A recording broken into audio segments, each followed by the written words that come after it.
저는 오늘 추수감사절 맞이해서 룻기 2장 8절에서 16절 말씀 중심으로 해서 주님 밭에서 이삭 줍는 행복이라는 제목으로 하나님 말씀을 증거하겠습니다. 우리가 몇 달 동안을 계속 사도 바울의 서신서를 우리가 주일 말씀으로 봤습니다. 오늘은 추수감사절을 특별히 맞이해서 한편의 드라마와도 같고 우리에게 소망을 주는 그 아름다운 이야기, 바로 룻기죠. 오늘 읽은 본문의 말씀을 통해서 하나님이 우리에게 주시는 은혜와 우리는 무엇을 감사할까, 이것을 한번 생각하는 시간이 되기를 바랍니다. 룻기는 그 시대가 사사 시대입니다. 바로 그 룻기 전이 사사기가 나오잖아요. 사사라고 하는 것은 이스라엘의 왕이 없고 어떤 그 지도자, 대표자를 우리가 이제 사사라고 얘기합니다. 근데 이제 사사기를 우리 그 전에도 봤지만 사사 시대의 특징이 뭐냐? 불신앙의 시대다.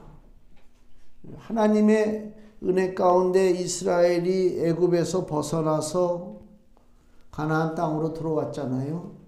좀 전까지만 해도 하나님의 은혜를 체험했다고.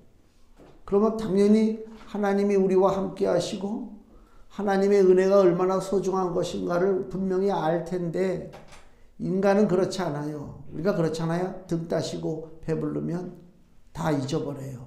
나에게 베푸신 은총을 잊어버린다니까. 그러니까 사사시대는 어떤 시대냐면, 어떻게 보면 바른 신앙의 그 관점을 가지고 하나님 앞에 감사하고 나가면 한량없는 복을 더 누릴 수 있는 시대가 사사시대인데, 근데 이스라엘은 오히려 하나님 주시는 그 해방과 풍성함을요, 금방 까먹었어요. 망각했어요. 우리나라하고 똑같아요. 우리나라 역사를 보시면요, 1945년도 8월 15일 날 해방이 됐어요. 일제 36년에 그 암울한 시대에서 벗어났다고요. 얼마나 감사해요. 그죠? 감사하죠. 불과 몇 년 안 돼서 전쟁 벌어지고 좌우가 나뉘어져서 우리 민족 역사상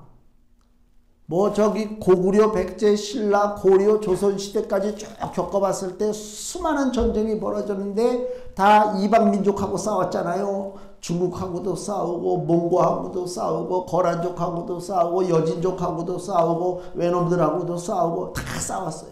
그때 죽은 사람은 6.25 전쟁 때 죽은 사람에 비하면 아무것도 아니다. 그러니까 이방인들이 들어와서 우리 한국 사람, 우리 한민족을 죽인 것보다 우리가 남북으로 나뉘어져서 우리끼리 싸우고 죽인 숫자가 어마어마하다. 어마어마하다. 불과 몇 년 전만 해도 해방됐다고 서로 쫓아요. 길거리에 나와가지고 대한독립 만세를 부르고 해방됐다고 막 춤추고 놀던 사람들이 5년 만에 칼을 들이대고 서로 잡아 죽이기 시작하는데, 특히 저 아랫역 쪽은요, 저 전라도 쪽이 특히 피해가 심했다고 하는데 목사님들 엄청나게 많이 죽고요, 그 전라도 지역에 있는 교회 교인들이 엄청나게 학살당하고요. 아니 교회가 무슨 잘못을 했다고 이런 일들이 벌어져요. 일제시대 때 제암리 학살 사건이라고 있어요. 일본 사람들이 3.1만세 운동했다고 그 제암리 감리교회를 다 틀어박아가지고 그 안에 교인들을 집어넣고 거기다 총을 쏴대고 불질러서 제암리 교인들을 몇십 명 죽였다고요. 그래서 그거는 기념하고 있어요. 그 일제가 죽인 제암리 교회 학살 사건이 문제가 아니니까. 6.25 전쟁 동안에 학살당한 성도들, 학살당한 목회자가 엄청나게 많습니다. 지금 제가 하려고 하는 얘기가 무슨 얘기냐? 그 36년 동안 고통을 당한 상태에서 우리의 힘으로는 도저히 살아날 길이 없어요. 해방이 안 돼. 착각하는 거야. 우리가 독립운동에서 해방됐습니까? 냉정하게 보세요. 우리의 힘이 아니요, 하나님의 은혜의 손길이란 말이에요. 하나님의 은혜의 손길이란 말이에요. 그 하나님의 은혜의 손길을 통해서 우리가 해방됐어요. 얼마나 감사해요. 행복하게 살아야지. 근데 몇 년 못 돼가지고 우리끼리 싸우고 죽이고, 이게 뭐예요? 하나님의 손길을 잊어버려요. 하나님의 도우심을 거부한단 말이에요. 이 시대가 마치 사사시대하고 똑같아요. 하나님의 도우심으로 애굽에서 해방되고 이 가나안 땅을 점령했으면 주님을 섬기고 한마음 한뜻으로 하나님 앞에 예배하고 살아야 되는데 민족이 갈라지고 백성이 나눠져요. 그 사사시대에 엄청나게 죄를 짓고 자기네끼리 동족상잔의 그 비극적인 전쟁을 벌여서 베냐민 지파가 거진 씨가 말릴 정도로 다 죽는 사건이 나오잖아요. 참 어리석어요. 그 시대의 특징이 뭐냐? 여기 바로 룻기 앞에 보면 사사기가 있잖아요. 사사기 21장 25절 말씀 보면요. 그때에 즉 사사시대에 이스라엘의 왕이 없으므로 사람이 각각 그 소견에 옳은 대로 행하였더라. 자기 주장대로 살았다 그 얘기입니다. 왕이 없어서. 내 생각대로 살잖아요. 지금도 마찬가지잖아요. 다 자기 생각이 옳죠. 우리 인간의 생각처럼 어리석은 게 없어요. 우리는 불합리해요. 우리는 올바른 판단을 내리질 못해요. 그래서 심지어 이런 사건도 있어요. 비행기가 가끔 가다가 그 전투기들이 추락하고 사고가 나는데요. 그 상당수의 원인 중에 하나가 뭐냐면 비행기에 결함이 있어서 비행기가 추락하는 것이 아니라 비행기가 가다가 이렇게 막 뒤집고 막 이렇게 비행하잖아요. 그럼 조종사가요, 순간적으로 착각을 해요. 하늘이 땅으로. 땅이 하늘로. 순간적으로 판단이, 그렇게 훈련을 받고, 그렇게 뭐 공부를 많이 하고, 뭐 경험이 많다 할지라도 순간적으로 비행기가 움직여질 때, 지금 내가 보고 있는 이게 하늘이야, 땅이야. 그래가지고 어떤 사람은 그 땅을 보면서도 하늘로 착각을 해. 그리고 가다 보면 어떻게 돼요? 나는 하늘을 날다고 생각하고 있는데 실상은 지금 땅을 향해서 내리꽂는단 말이에요. 그래서 사람들이 죽는 거예요. 사람의 지각 판단, 사람의 지혜 지식, 이건 불완전합니다. 믿을 수가 없어요.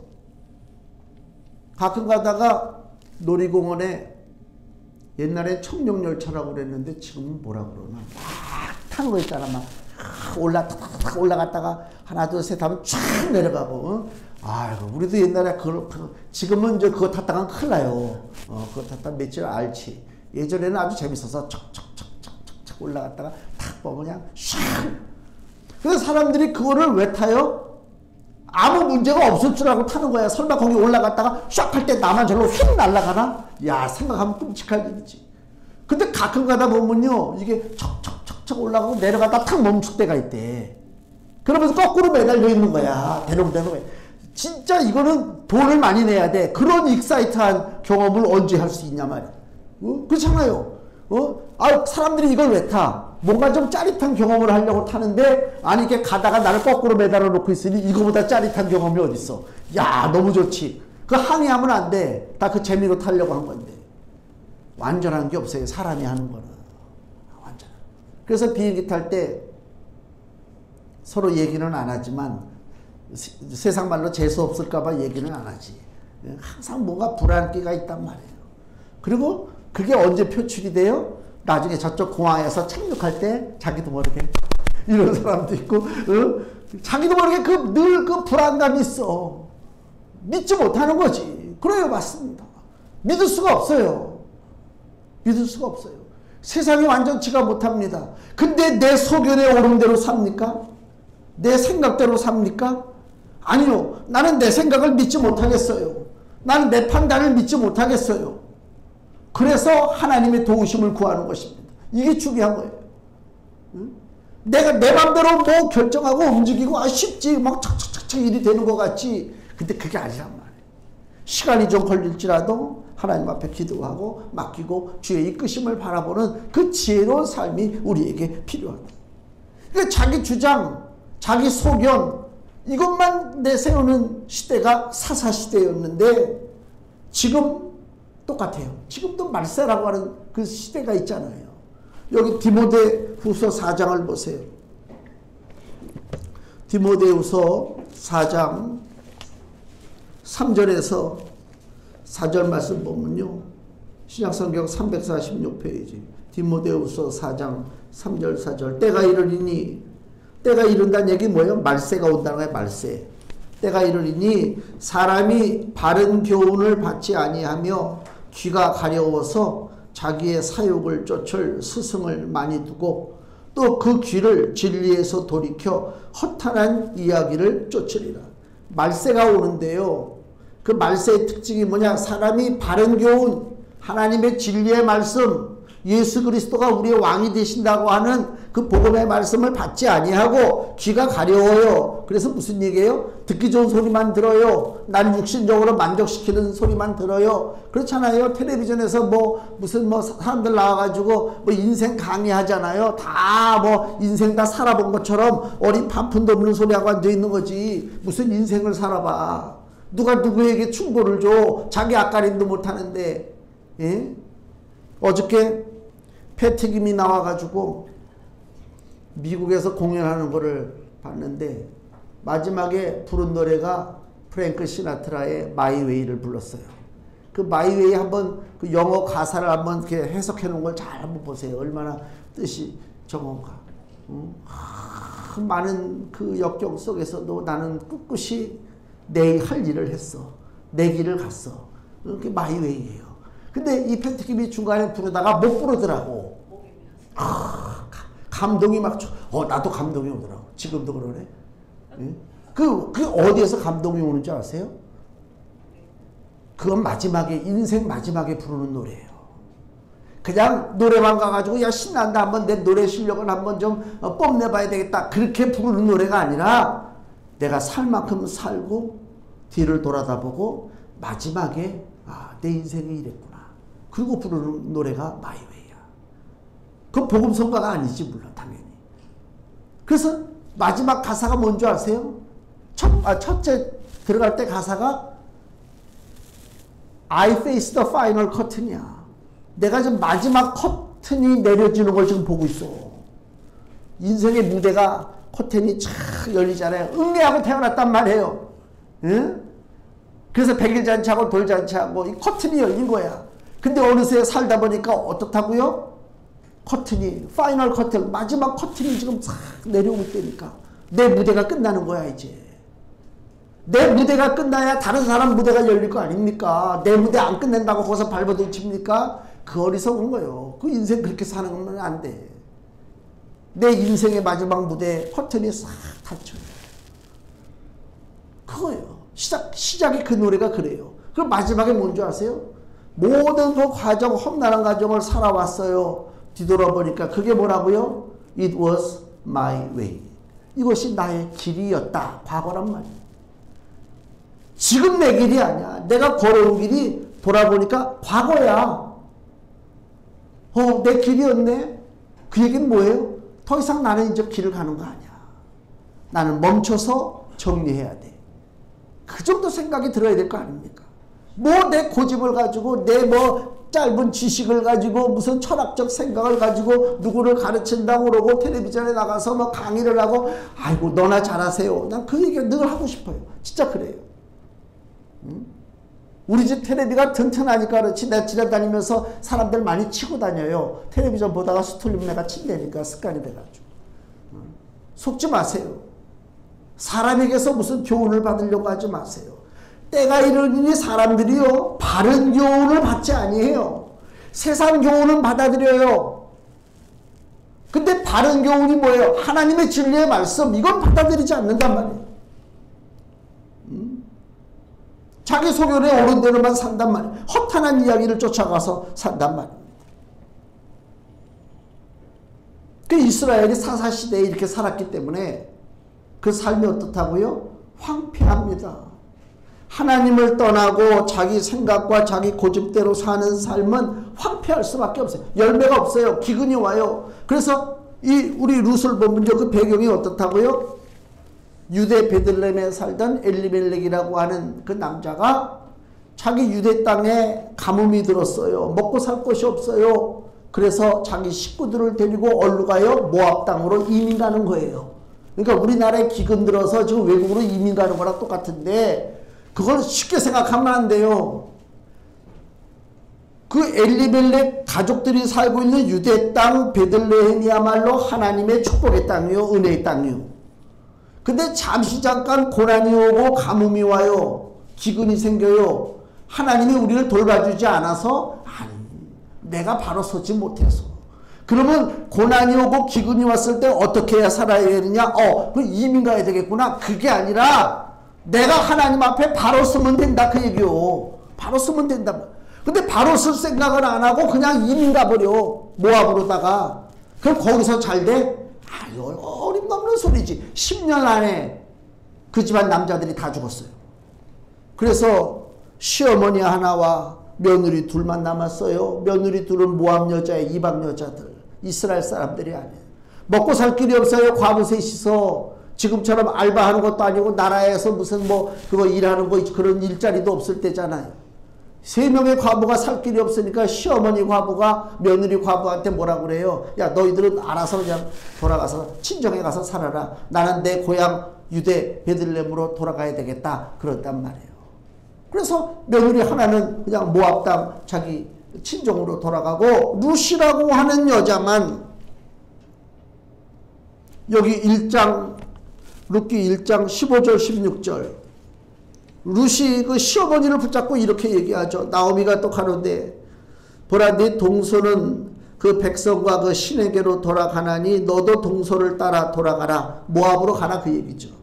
루시 가로되 그 며느리가 하는 얘기입니다. 나로 어머니를 떠나며 어머니를 따르지 말고 돌아가라. 강권하지 마옵소서. 어머니께서 가시는 곳에 나도 가고 어머니께서 유숙하시는 곳에서 나도 유숙하겠나이다. 어머니의 백성이 나의 백성이 되고 어머니의 하나님이 나의 하나님이 되시리니 아멘. 이거예요. 이게 신앙 고백이요. 이거 되게 중요합니다.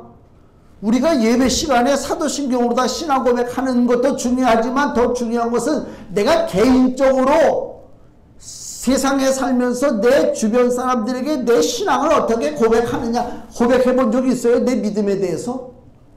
나는 이런 믿음이야. 고백했습니까? 지금 이 룻은 자기 시어머니 앞에서 자기 신앙을 고백하는데 뭐라고요? 어머니의 하나님이 내 하나님이 된단 말이요. 이거 보통 얘기가 아닙니다. 바로 이 룻의 바른 신앙 고백 때문에 이때부터 무슨 일이 벌어지느냐. 한 줄기 소망의 빛이 비추기 시작한다. 그러니까 하나님이 원하시는 게 뭔지를 우리가 빨리 잡아야 돼요. 하나님이 원하시는 것은 우리가 고통당하고 망하고 넘어지고 깨지는 것이 아니라 우리 삶 속에 고난이 오고 어려울 때 어떻게 하라고요? 빨리 눈치를 채서 하나님 앞에 내 신앙을 고백하고, 그죠? 잘못된 것이 있으면 잘라버리고 삐뚤어진 거 딱 펴버리고 하나님께로 향해서 내 신앙의 고백을 할 수 있는 그 성도, 하나님 그걸 원하시는 거예요. 하나님 우리를 잡아다가 무슨 이상하게 하는 게 아니란 말이에요. 그래서 룻의 그 놀라운 삶을 통해서 그 시대에 베푸시는, 아무리 어려운 시대 고통의 삶이라 할지라도 하나님은 택한 자에게 한량없는 은혜를 공급하고 계시다 그 얘기입니다. 한량없는 은혜를. 우리의 삶이라는 게 이게 굉장히 아슬아슬한 삶입니다. 저는 그래요. 정말 옛날에는 환갑 때문에 환갑잔치 했잖아요. 잘 살았다고. 얼마나 많은 고비가 있어요. 천연두라든가 홍역이라든가 무슨 장티푸스라든가 콜레라든가 전염병들이 하도 많은 시대에 살기 때문에 병 하나 뭐 하나 걸리면 그냥 마을 하나의 사람들이 쑥쑥 없어진다고. 그런 와중에 환갑까지 살아남았다? 이건 대단한 복이다. 그래가지고 환갑잔치 했잖아요, 동네에서. 지금은 이제 너무 약이 발달하니까 환갑 가지고는 명함도 못 내밀고 한 80대면 한번 좀 할까? 그것도 눈치껏 잘 보고 해야 돼. 지금 그런 시대가 됐잖아요. 인생의 시대가 그렇단 말이에요. 고비가 많단 말이에요. 고비가. 어저께 뉴스 보니까 아파트 10층에서 초등학생애가 주먹만한 돌을 던져가지고 마침 지나가는 70대 그 남자 머리에 맞아서 그 자리에서 사망했다는 게 뉴스에 나오더라고요. 야, 그 전부터도 몇 번 그래. 저도 그래서 아파트 다닐 때 좀 이게 위가 좀 약간 좀 이상해. 그거 그냥 남 얘기가 아니에요. 왜 우리 아파트에서도 그랬거든. 우리 9층에서도 이 고무풍선에다가 물 채워가지고 애들이 던진 거예요. 그래가지고 막 차가 유리창이 깨지고요. 그래갖고 막 그냥 잡을 데가 없어. 막 계속 올라가. 근데 막 누가 왔더라고. 우리 7층에도. 여기까지는 이상 없어. 그러면 7층 이상에서 던졌구나. 그래가지고 저도 같이 올라가가지고 9층에 있는 애들을 잡았다니까 내가. 아니래. 자기들은 아니래. 이런 잡았지. 그 다음에 일은 난 몰라. 난 잡는 것까지만 했어. 그렇게 애들이 철이 없어요. 고무풍선 그거마저도 사람 죽어요. 돌 이만하고 던지면 죽어요. 지금 시대가 어떤 시대예요? 하늘에서 고무풍선이 떨어지는 시대예요. 이거 좋은 시대가 아닙니다. 무섭습니다. 아슬아슬합니다. 날마다 매 순간순간이 아슬아슬하더라니까요. 하나님이 나를 지켜주시지 아니하시면 내가 이 험한 세상에 살아갈 재주가 없어요. 방법이 없어요. 방법이 없어요. 우리는 왜 감사해야 되는가? 여기까지 온 것 자체가 감사지. 살아갈 방법이 없다니까. 저주받은 인생 같은 룻의 모습을 보세요. 룻이 남편을 만나 신혼가정을 꾸렸는데 10년이 못 돼서 남편이 죽고, 그래서 어찌어찌해서 자기 고향 땅을 떠나서 유대 베들레헴으로다. 이제 이방인이요. 나그네의 삶이란 말이에요. 거기서 이제 살아가는 모습. 남의 밭에서 떨어진 이삭이나 죽고. 그랬던 룻이 결과적으로 우리가 보면 어때요? 결론이? 그 밭주인 보아스와 결혼해가지고 밭의 주인이 되고 나중에 자식을 낳는데 오벳을 낳았어요. 오벳이 누구냐면 다윗 왕의 할아버지야. 그러니까 이 룻은 결과적으로 다윗의 증조 할머니가 됐어요. 그래서 마태복음 1장 1절에 보면은 거기서부터 예수님의 족보가 나오는데 거기 룻이 나온단 말이에요. 이 족보에까지 기록됐어요. 너의 이름이 하늘에 기록된 것으로 기뻐하라고 예수님 그랬잖아요.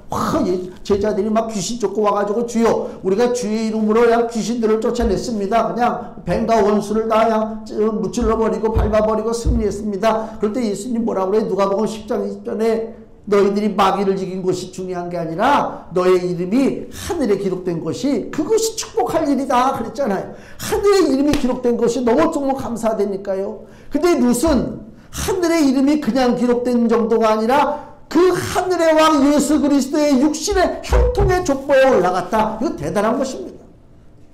하나님이 우리에게 왜 이걸 보여줘요? 룻이라고 하는 한 사람의 인생 성공 스토리를 우리에게 좀 보여주잖아요.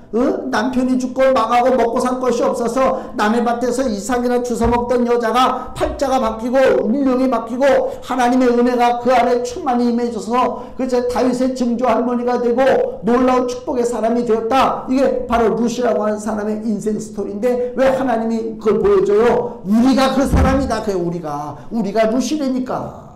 내가 룻이라니까요. 생각해 보세요. 우리의 삶이요. 비참한 삶입니다. 하나님의 은혜가 없으면요. 인생은 비참합니다. 아무리 좋은 것을 먹고 웃고 떠들죠. 인생은 비참합니다. 아이고, 너무 인생에 대해서 염세적으로 비관적으로 보는 거 아니냐라고 얘기하잖아요. 그러면요. 여기 저 가까운데 여기 낙골당 한번 가보세요. 가면 항아리에 사람들 이름이 써있고 한때 좋았던 시절의 사진들을 다 갖다 집어넣더라고. 가서 이렇게 보세요. 다 좋았던 때가 있었구나. 근데 지금은 항아리에 있구나. 그게 냉정하게 보면 세상적인 인생의 모습입니다. 하나님이 우리를 그렇게 되지 않기 위해서 우리의 영을 건져주시고 우리에게 영생의 복을 주신 거예요. 그거를 생각할 때 이게 너무 감사한 거예요. 룻에게 허락하신 인생의 이 성공 스토리가 오늘날 우리에게도 적용된다. 이것은 거짓이 아닌 진실이에요. 사람들이 그 한류 바람이 불어가지고 한국에 많이 오잖아요. 한국에 온대요. 한류 드라마를 많이 보니까 이 외국의 여자들이 한국 남자들을 오해하나 봐. 한국 남자들은 드라마 보니까 너무 젠틀하고 막 멋지고 막 인물도 너무 좋고 그냥 돈도 많고 뭐 그러잖아. 야, 한국 가가지고 한국 남자 만나서 결혼해야 되겠다. 그렇게 생각하는 사람들이 많대요. 근데 막상 와보니까 그게 아니잖아. 다 그냥 막 그냥 늘씬하고 그냥 인물도 잘나고 그냥 옷도 그냥 촥 수트팔이 입고 그냥 뭐 그런 사람인 줄 알았는데 보니까 작은 사람도 있잖아. 안 그런 사람도 있잖아. 배 나온 사람도 있잖아. 뭐야 이게 드라마. 드라마는 드라마지. 드라마와 현실을 구분을 못해. 그게 한류라고 하는 드라마에 빠져서 사람들이 그렇게 온단 말이에요. 오늘 우리 뉴스를 봅니다. 마치 드라마 같아요. 인생이 바뀌었어요. 그러나 이 드라마는 착각 속에 빠지라고 하는 드라마가 아니라 우리에게 하나님의 아름다운 인생 계획을 보여주시는 하나님의 귀한 드라마인 줄로 믿습니다. 그래서 하나님은 변치 않으신다. 하나님이 만들어 놓으신 거란 말이에요. 우리에게 소망을 가지라는 것입니다. 사람들이요, 이삭을 줍는 삶이라고 하는 것은 뭐 이루 말할 수 없는 비참함이잖아요. 내 소유가 없어요. 내 밭이 없어요. 추수할 것이 없단 말이에요. 추수할 것이. 그러니까 남의 밭에 가서 그 이삭 죽기 떨어진 거 내가 낫을 베가지고 멀쩡한 곡식단을 가져갈 수는 없으니까 떨어진 거 이삭이나 겨우 주워가지고 살아가는 것이 바로 이삭 죽기란 말이에요. 근데 룻이 오늘 보아스라고 하는 사람의 밭에 가서 이삭을 줍고 있습니다. 그 순간 그 밭은 이제 주인의 밭이잖아요. 주인의 밭에 내가 동참했잖아요. 나는 이제 주인의 추수에 동참하는 사람이 됐다. 더 쉽게 얘기하면 우리 개인의 능력과 우리의 재주 가지고서는 인생에 추수할 것이 없어요. 빈손으로 왔다가 무엇으로 간다고요? 빈손으로 간다. 이게 인생이잖아요. 우리는 추수할 것이 없어요. 아무리 끌어안고 있으면 뭐해. 가끔 가다가 400년 500년 된 무덤들 발견하잖아요. 그 무덤 파보면 무덤에 뭐가 있어요. 무슨 금붙이도 있고 뭐 항아리 속에 뭐가 들어있고 폐물도 있고 막 이렇잖아요. 그걸 가지고 가려고. 왜? 잘 살았어. 근데 잘 살았는데 죽어. 너무 억울하잖아. 그러니까 거기다가 금보물, 폐물, 좋은 것들 뭐 또 지키라고 막 칼도 갖다 집어넣고 가서 음식도 먹으라고 항아리도 집어넣고 막 무덤에 그래. 옛날 무덤에. 근데 그게 뭐야? 사람은 사라지고 빈 그릇만 남아있잖아요. 가져갈 게 없어요. 추수할 것이 없어요. 그래서 어떡하라고요? 내 밭에서 뭔가를 거두려고 발버둥 치지 말고 주인의 밭으로 가는 거예요. 우리 주 그리스도 예수의 밭으로 가라 그 얘기입니다. 내 밭에는 거둘 것이 없어요. 주인의 밭에 가야 내가 제대로 된 것을 얻을 수가 있다 이것입니다. 그래서 주인의 밭에서 이삭 죽게 하는 것이 복되다 그것입니다. 누가복음 5장에 보면 예수님이 그 시몬 베드로의 배에 올라타셔가지고 말씀을 가르치는 장면 나오죠. 말씀 가르치고 예수님이 뭐라고 그래요? 야, 배를 좀 저기 깊은 데로 가서 그물을 던져 고기를 잡으라. 베드로가 그때 뭐라고 그럽니까? 누가복음 5장에 4장에 그게 나오잖아요. 5장에 보면 주여 우리가 밤이 맞도록 수고를 하였으되 한 마리도 잡지 못했습니다. 이게 무슨 얘기인 줄 아세요? 베드로가 이제까지는요 자기 인생의 밭에서 애쓰고 수고했어요. 갈릴리 바닷가에 뼈가 굵은 어부란 말이에요. 내 인생의 밭이라니까 그 바다가. 그 내 인생의 밭에서 수고했는데 마침 예수님이 계실 때 좀 많이 잡아놓은 모습을 보여주고 예수님 내가 사회적으로 이 정도 성공한 사람입니다. 라면 좀 어깨가 좀 펴질 텐데 하필 예수님 계시는데 그날따라 예수님이 내 배에 탔네. 볼 것이 아무것도 없어. 한 마리도 못 잡았으니까 예수님이 그렇게 하도록 하신 거예요. 그날따라 고기가 안 잡히도록 하신 거라니까. 왜? 깨우쳐주기 위해서. 네 인생의 밭에서는 한 마리도 건질 수가 없어. 그래서 깊은 데로 가서 그물을 던지라고 하는 그리스도의 말씀에 순종했을 때 그물이 찢어질 정도로 잡은 거 아닙니까? 주여 나는 죄인이로소이다. 베드로가 예수님 앞에 물어볼 꼴죠. 그래 너 죄인 맞아. 왜? 모든 인생은 다 죄인이야. 창세기 3장에 아담과 하와가 죄를 짓고 난 다음에 하나님이 그들에게 책망하실 때 뭐라고 해요? 너는 이제부터 이마에 땀이 흘려야 밭의 소산을 먹을 것인데 밭의 소산도 그냥 먹는 것이 아니라 그 네 밭에서는 날 것이 뭐냐? 가시덤불과 엉겅퀴만 날 것이라. 내 밭에는 거둘 것이 없어. 그게 바로 아담과 하와, 아니 우리 인생에게 주어진 하나님의 책벌이란 말이에요. 내 밭에는 거둘 것이 없어요. 아무리 애쓰면 뭐하냐. 거둘 것이 없다니까. 지혜를 가지고 빨리 내 밭을 던져버리고 예수 그리스도의 밭으로 달려가야 돼요. 응? 요한복음 21장에 보면 거기서 똑같아요. 반복되는 사건이 또 벌어져요. 베드로가 아직도 깨달음이 없는지 갈릴리 바닷가에서 또 고기를 잡아. 똑같아. 누가복음 5장하고 예수님이 찾아오시잖아요. 찾아오시잖아요. 저쪽에서 얘들아 고기가 좀 있느냐? 베드로가 뭐라고 해? 한 마리도 없나이다. 아이고 똑같아요. 그물 던져 고기를 잡으라. 고기를 잡잖아요. 베드로가 그때 뭘 깨달아요? 저기 강에 서 있는 저분은 누구라? 예수 그리스도라. 누가복음 5장 사건이 기억나잖아요. 그래서 물에서 뛰어내려서 막 가잖아요. 내 인생의 밭에서는 거둘 수가 없습니다. 그래서 여기 본문에 오늘 8절 말씀 뭐라고요? 보아스가 룻에게 이르되 내 딸아 들으라. 이삭을 주우러 다른 밭으로 가지 말며 여기서 떠나지 말라. 주님의 밭에서 이삭을 주스라 그 얘기입니다. 10절 룻이 땅에 엎드려 절하며 그에게 이르되 나는 이방 여인이오늘 당신이 어찌하여 내게 은혜를 베푸시며 나를 돌아보시나이까? 이것이 우리의 기도입니다. 어찌하여 나에게 은혜를 베푸시고 나를 돌아보시나이까? 내가 무슨 하나님의 은혜와 하나님의 놀라운 복을 받을 만한 그런 일을 했습니까? 우리 하나님이 우리에게 원하시는 것은요 고차원적인 도덕 수준입니다. 응? 그냥 시시하게 신호등 지키고 쓰레기 아무 데나 안 버리고 남에게 피해 안 주는 그 정도가 아니요. 예수님 우리 신약성경의 그 공간복음서 말씀을 보면 예수님이 우리에게 원하시는 것은요 행위로다가 무슨 선한 일하고 이웃 돕기 봉사하고 이런 정도가 아니고 마음의 태도조차도 올바라야 된다. 그 마음의 태도가 무엇이냐? 우리는 못 지켜요.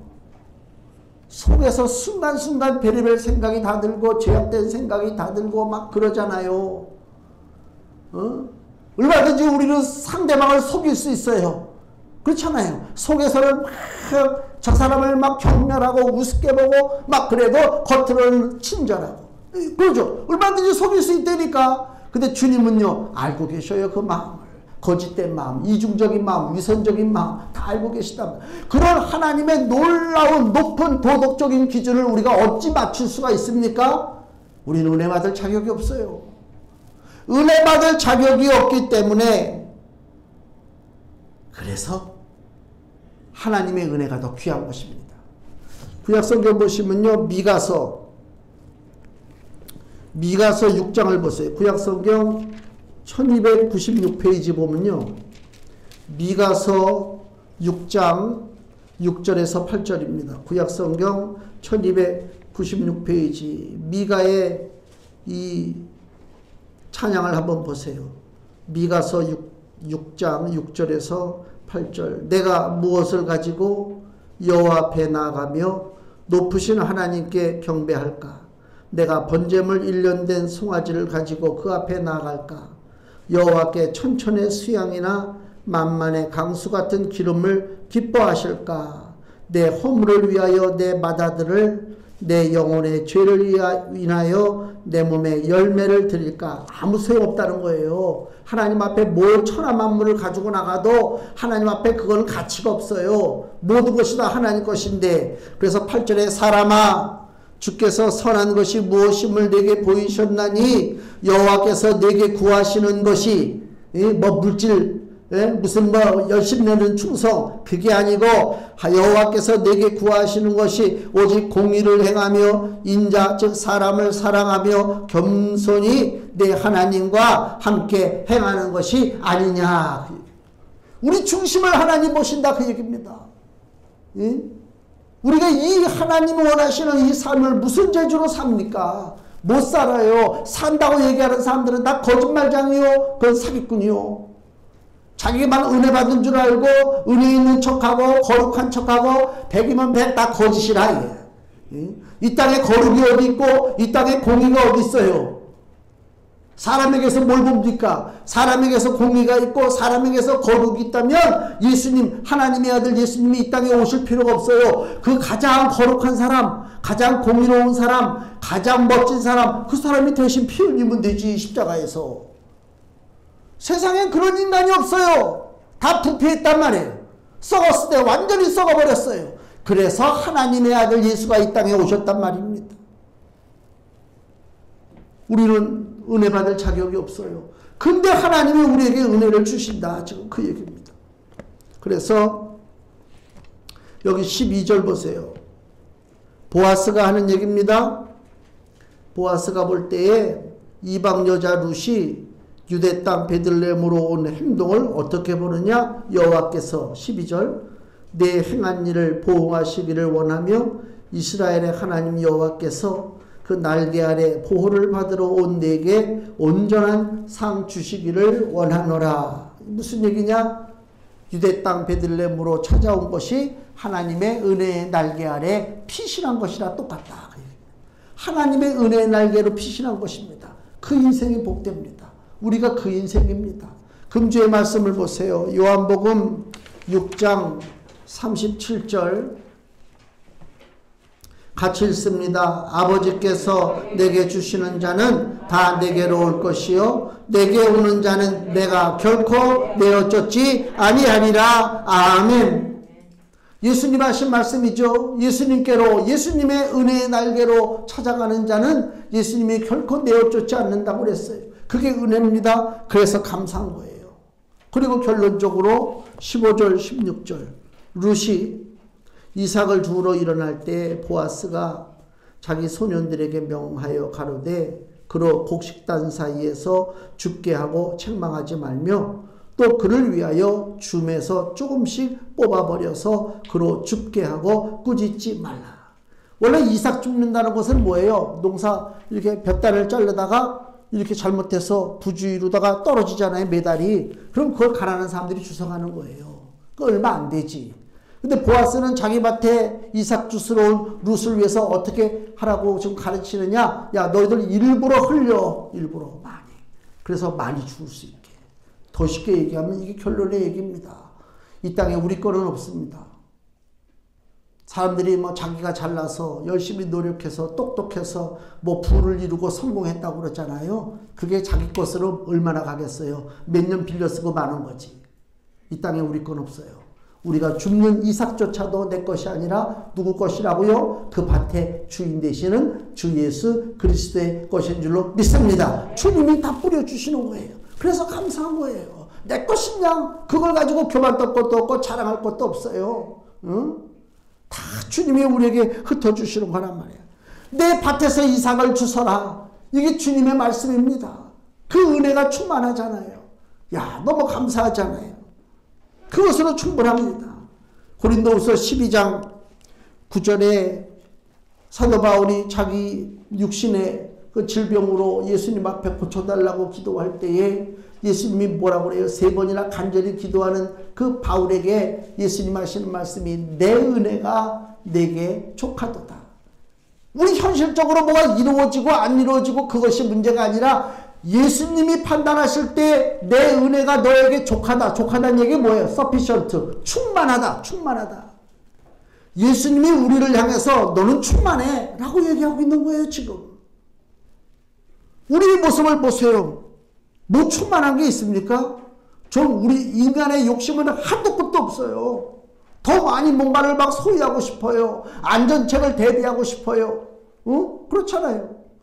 지금 시대는 너무 좋아서 노인연금도 나오지. 그 다음에 국민연금도 나오지. 옛날에는요, 그런 거 1원 한 장 없었어요.